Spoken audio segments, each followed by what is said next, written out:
आशा करती हूँ आप सभी लोग ठीक होंगे। और हम मनोज कुमार मिश्रा की हिंदी साहित्य का सरल एवं संक्षिप्त इतिहास का अध्ययन कर रहे थे, जिसमें कि हमारा डायरी विधाता कंप्लीट हो गया है। आज हम अभिनंदन एवं स्मृति ग्रंथ का अध्ययन करेंगे। तो बिना देरी किए हुए शुरू करते हैं। और ये हिंदी साहित्य से रिलेटेड जितने भी कॉम्पिटिटिव एग्ज़ाम्स हैं उन सभी के लिए इम्पोर्टेंट वीडियो है, चाहे वो टीजीटी हो, पीजीटी हो, नेट, जेआरएफ हो, डीएसएसबी हो, पीएचडी एंट्रेंस हो, असिस्टेंट प्रोफेसर हो, सभी के लिए इम्पोर्टेंट है। तो वीडियो आप ज़रूर देखें। तो हम शुरू करते हैं बिना देरी किए हुए। अगर चैनल पर पहली बार आए हो तो चैनल को लाइक से सब्सक्राइब करके बेल आइकन प्रेस जरूर करें। तो हम शुरू करते हैं अभिनंदन एवं स्मृति ग्रंथ।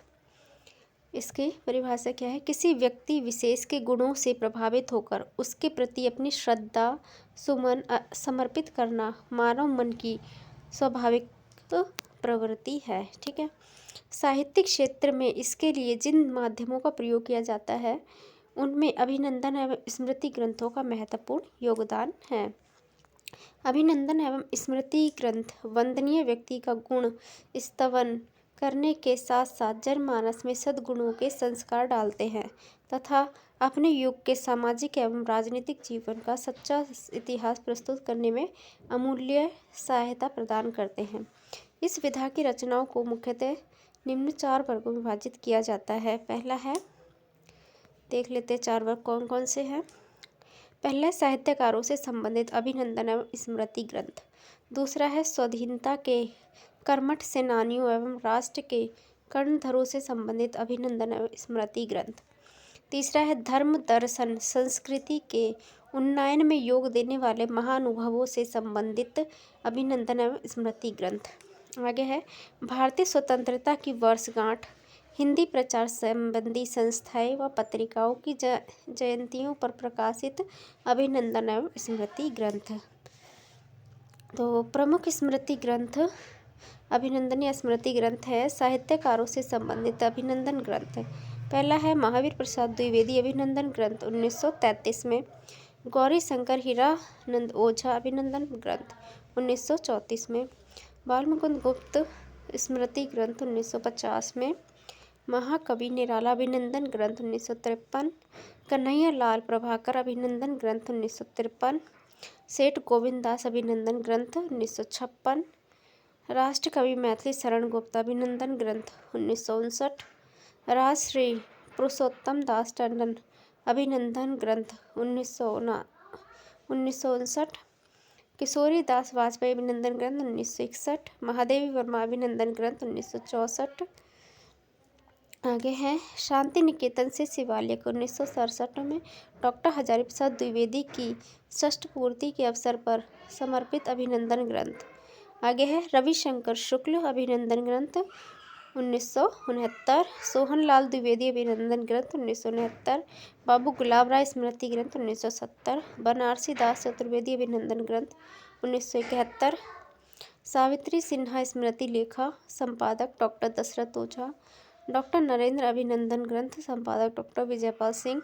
तिरुपति से विश्वनाथ तक 1982 में विजयपाल सिंह के अभिनंदनार्थ डॉक्टर राजकमल बोरा द्वारा संपादित ग्रंथ। आगे है, भंवरमल सिंधी 7 दशकों के जीवन यात्रा 1984 भंवरमल सिंधी अभ्यर्थना समारोह द्वारा प्रकाशित। निष्काम साधक 1984 में यशपाल जैन के अभिनंदनार्थ चंद्र सुमन द्वारा प्रकाशित। श्रद्धांजलि 1987 बनारसी दास चतुर्वेदी की मृत्यु उपरांत उनके अभिनंदन ग्रंथ श्रद्धा स्वरूप प्रकाशित ग्रंथ। आगे, स्वतंत्रता सेनानियों एवं राष्ट्र कर्णधरों से संबंधित अभिनंदन ग्रंथ। पहला है, दीनबंधु को श्रद्धांजलियाँ 1941। नेहरू अभिनंदन ग्रंथ 1949। गांधी श्रद्धांजलि ग्रंथ 1955। प्यारेलाल स्मृति ग्रंथ 1961। डॉक्टर आदित्यनाथ झा स्मृति ग्रंथ 1962। आगे है, धर्म दर्शन और संस्कृति के उन्नयन में योग देने वाले महानुभवों से संबंधित अभिनंदन ग्रंथ।